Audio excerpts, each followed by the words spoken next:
Morning बच्चों हम पाठ 12 सर्वधर्म समभाव पाठ पढ़ रहे थे और इसमें जो है हमने दो छोटी छोटी कहानियाँ पढ़नी थी। इसमें हमने पहली कहानी पढ़ी थी महाराणा प्रताप और मुगलों के बीच युद्ध हुआ और उसमें क्या क्या हुआ उसके बारे में, कि यानी कि वो सभी धर्मों को साथ में रखते हुए महाराणा प्रताप ने किस प्रकार से कार्य किया था उसको हमने इस कहानी में देखा था।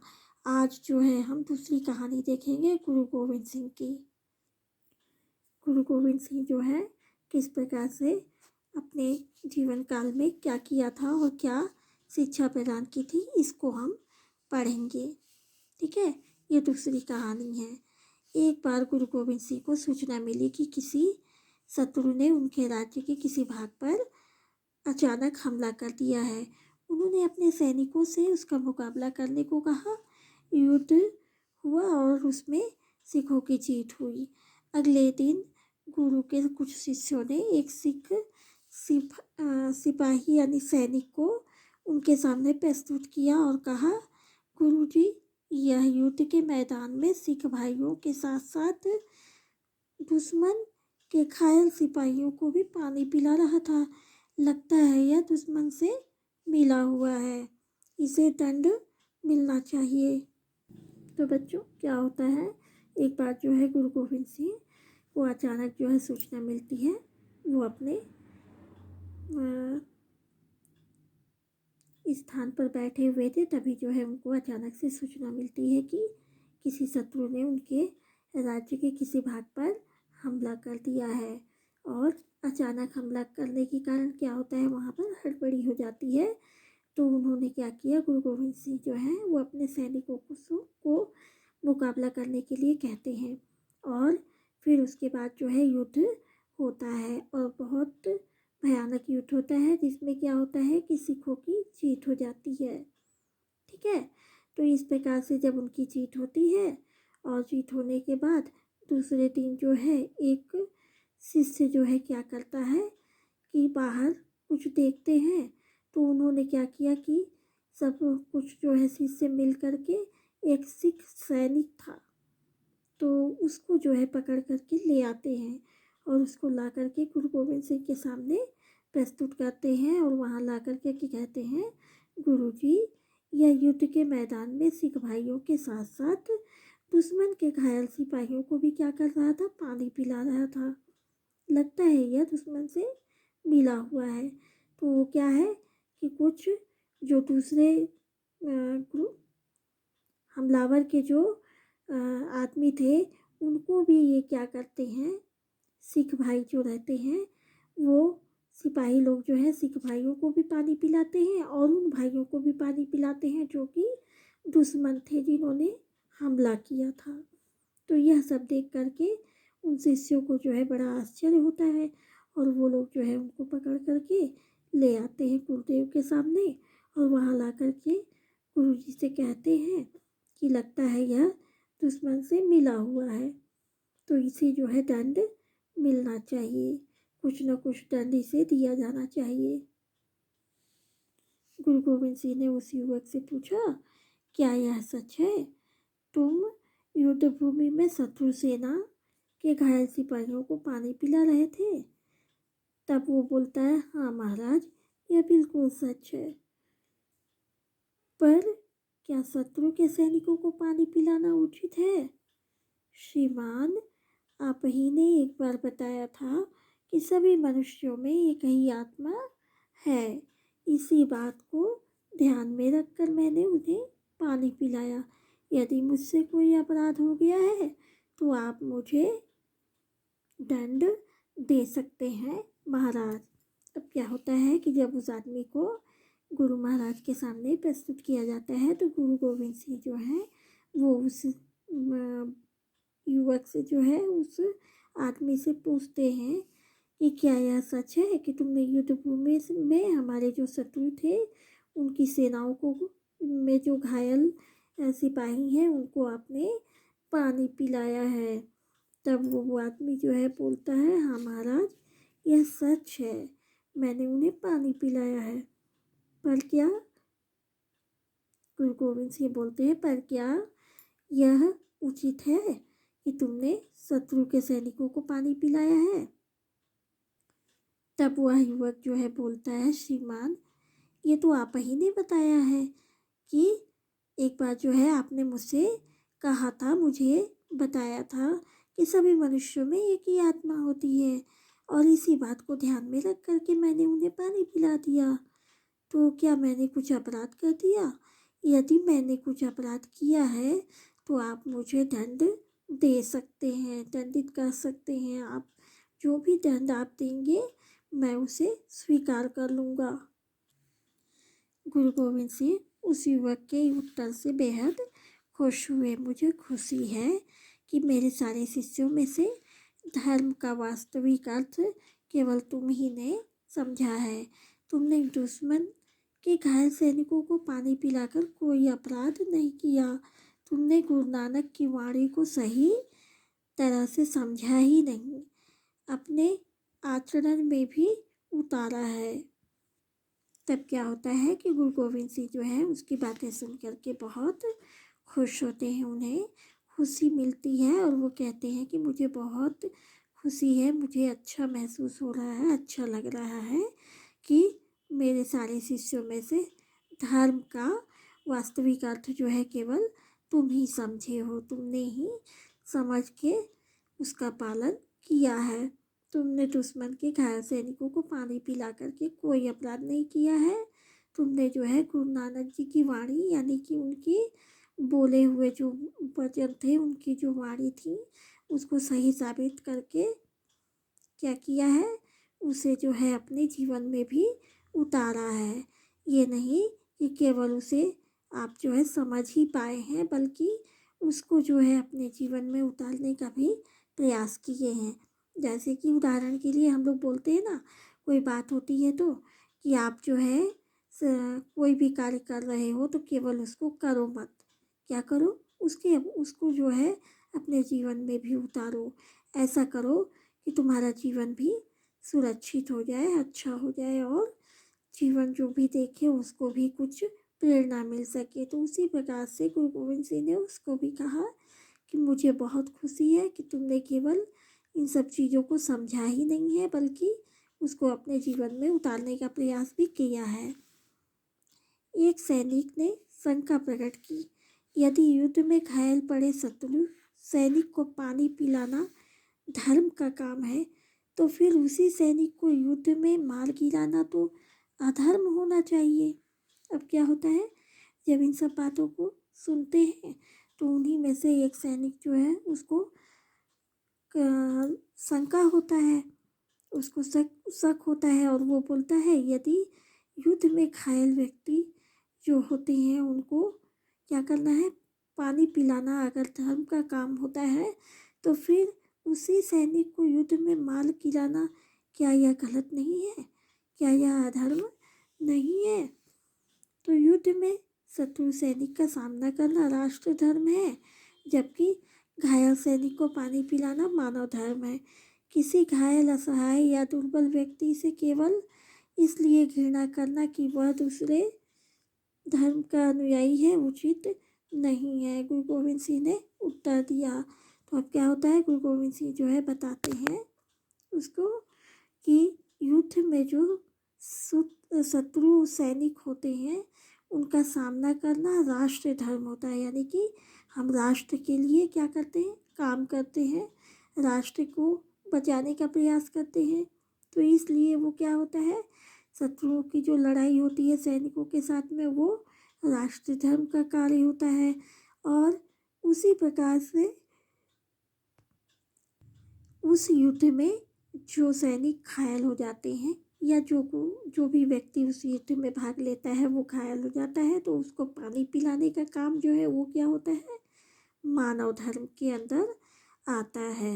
यानी कि शत्रुओं से युद्ध करना राष्ट्र धर्म कहलाता है, और वो घायल शत्रुओं को पानी पिलाना मानव धर्म कहलाता है। ठीक है बच्चों, किसी घायल, असहाय या दुर्बल व्यक्ति से केवल इसलिए घृणा करना कि वह दूसरे धर्म का अनुयायी है, यह उचित नहीं है।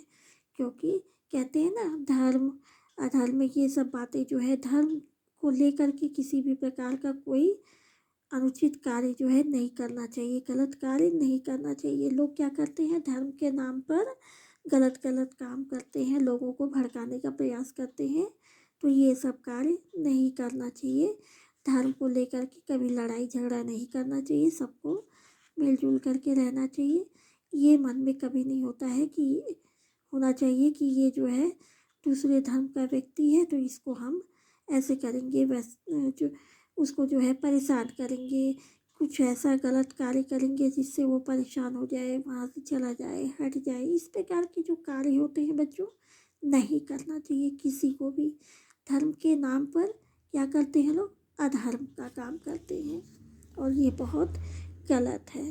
तो इसी को गुरु गोविंद सिंह जो है कहते हैं ये सब उचित नहीं है, माने सही नहीं है, ऐसा कार्य नहीं होना चाहिए।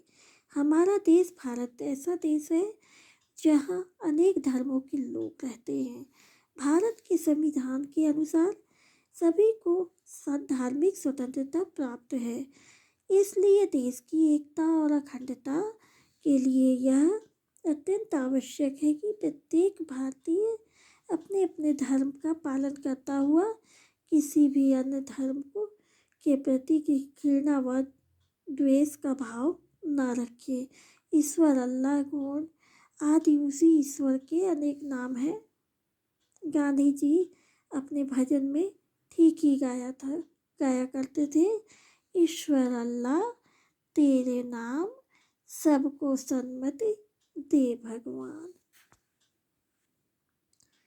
तो बच्चों क्या है, हमारा देश जो है, हमारा भारत देश जो है इतना बड़ा और इतना विशाल है कि यहाँ अनेक धर्मों के लोग रहते हैं। यहाँ एक धर्म को मानने वाले लोग नहीं हैं। यहाँ बहुत विस्तृत जगह है और यहाँ पे बहुत से लोग, यानी कि बहुत जनसंख्या है यहाँ, और सब कोई जो है, सब कोई का मानना धर्म को अलग अलग है।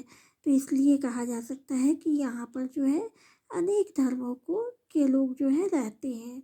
और भारत के संविधान के अनुसार सभी को क्या है, धार्मिक स्वतंत्रता प्राप्त है। तो हमारे भारत में क्या है, संविधान चलता है, संविधान के तहत सभी को कुछ न कुछ आज़ादी मिली हुई है। तो इसी में जो है हमको क्या है, धार्मिक स्वतंत्रता भी प्राप्त है।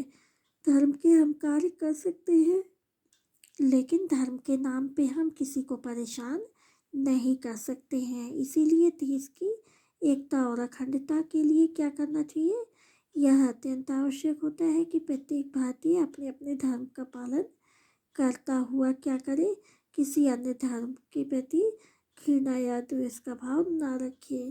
यानी कि हर भारतीय, भारत में रहने वाले हर भारतीय का यह गुण होना चाहिए, यह पालन करने का तरीका होना चाहिए, मान्य होना चाहिए कि वह क्या करे, किसी भी धर्म को गलत ध्येय से ना देखे या फिर उसके प्रति किसी भी प्रकार का घृणा, द्वेष, शक, ये सब चीज़ें जो है ना रखे और सभी धर्मों को माने, सभी लोगों को प्यार करे, सभी लोगों को सम्मान दे और सभी लोगों को इज्जत देते हुए सबके साथ मिल करके अपने देश को आगे बढ़ाए। तो इसलिए कहा जाता है बच्चों कि ईश्वर, अल्लाह, गॉड, ये सभी क्या है, सब भगवान के रूप हैं। अलग अलग सब लोग नामों से बुलाते हैं, लेकिन ये सभी ईश्वर ही हैं और ईश्वर के अनेकों नाम हैं। हम जो है सबका अलग अलग नाम रखे हैं और सबका मानने का तरीका भी अलग अलग है, सब अपने अपने तरीके से मानते हैं, लेकिन ईश्वर एक ही है, अलग नहीं है। लेकिन फिर भी क्या करते हैं, हम सब धर्म के अनुसार सबको जो है अलग अलग भगवान, गॉड, अल्लाह, ईश्वर सबको मानते हैं। तो इसीलिए कहा जाता है कि सभी धर्मों का आदर कीजिए, सभी लोगों को अपना भाई बनाइए और सबके साथ भाईचारा का व्यवहार रखते हुए सबको सम्मान दीजिए। तो इसी में जो है ये कहा जा रहा है कि गांधी जी जो थे, गांधी जी अपने भजन में ठीक ही गाया करते थे। गांधी जी का एक बहुत प्रसिद्ध भजन भजन था जिसको वो रोज गाया करते थे, और वो भजन क्या था? ईश्वर अल्लाह तेरे नाम सबको सन्मति दे भगवान।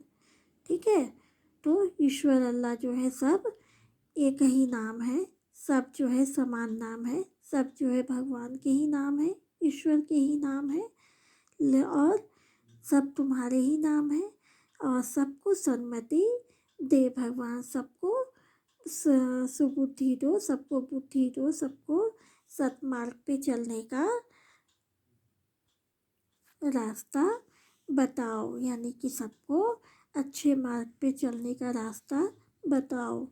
इसी में है आगे, बच्चों ध्यान रहे इस सांप्रदायिक भेद के कारण भारत की एकता पर आँच नहीं आनी चाहिए। तो बच्चों क्या बोल रहे हैं यहाँ पर कि बच्चों ध्यान रहे कि सांप्रदायिक भेद यानी कि अलग अलग धर्म को मानने वाले लोग जो हैं क्या करते हैं, तुरंत जो है सांप्रदायिक दंगे फैला देते हैं।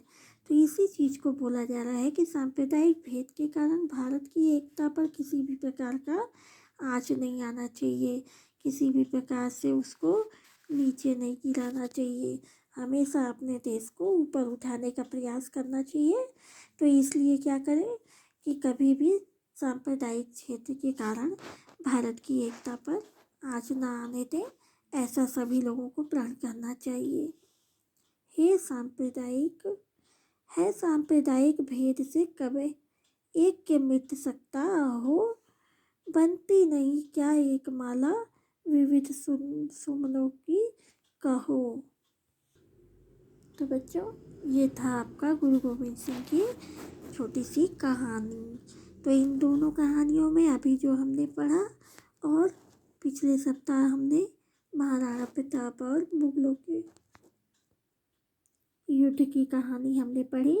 तो इन दोनों कहानियों को पढ़ने के बाद क्या निष्कर्ष निकलता है कि इस कहानियों को जब हम दोनों कहानियों को पढ़ लेते हैं तो दोनों कहानियों में हम क्या देखते हैं कि दोनों में धर्म के बारे में बताया गया है, मानव धर्म के बारे में बताया गया है, राष्ट्र धर्म के बारे में बताया गया है।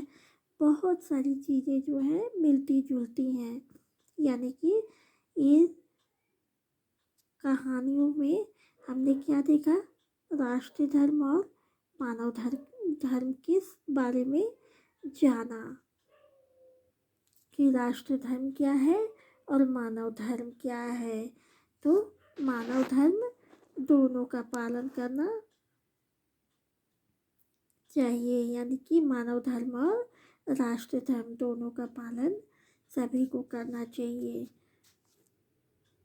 बच्चों मनुष्य का जो जीवन है उन जीवन के लिए अत्यंत आवश्यक होता है कि साथ ही साथ और देश की एकता और अखंडता को बनाए रखने के लिए भी यह आवश्यक होता है। हमें सभी धर्मों का इस्तेमाल करना चाहिए, सभी धर्मों को अच्छा महसूस कराना चाहिए, ना कि उन धर्मों की आड़ में सांप्रदायिक दंगे फैलाएं या किसी भी प्रकार से कुछ भी करके अपने समाज में रहने वाले लोगों के बीच नफरत फैलाने का काम करें। ये सब जो है गलत होता है।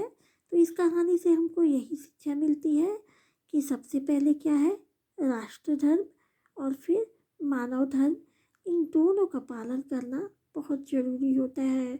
और इन दोनों का पालन कर आप करते हो तो क्या होता है, सबसे पहले आपको ही खुशी प्राप्त होती है। ये बहुत अच्छी चीज़ें हैं और इनका पालन सभी को करना चाहिए, चाहे वो बड़े हों या छोटे हों, सभी को जो है इन सब नियमों के आधार पर चलना चाहिए। ठीक है बच्चों, तो यहाँ पे आपका पाठ ख़त्म होता है।